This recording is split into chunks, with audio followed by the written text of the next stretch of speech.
గన్నవరం నియోజకవర్గంలోని ఆరుగొలనులో ఆర్బీకేల ద్వారా ధాన్యం విక్రయించి 40 రోజులు దాటిన డబ్బులు చెల్లించలేదంటూ టీడీపీ గన్నవరం నియోజకవర్గ అభ్యర్థి యార్లగడ్డ వెంకట్రావుతో కలిసి టీడీపీ నాయకులు రాస్తారోకో చేశారు.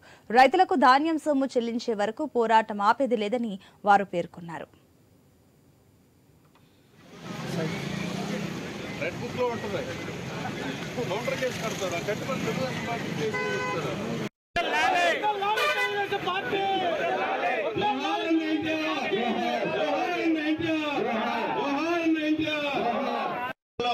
ఈ బాపులపాడు మండలంలో వరి సాగు అయింది.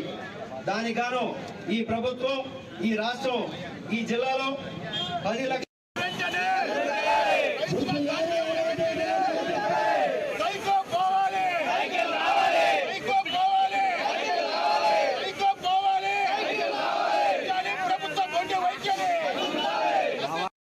వెళ్తారని చెప్పండి.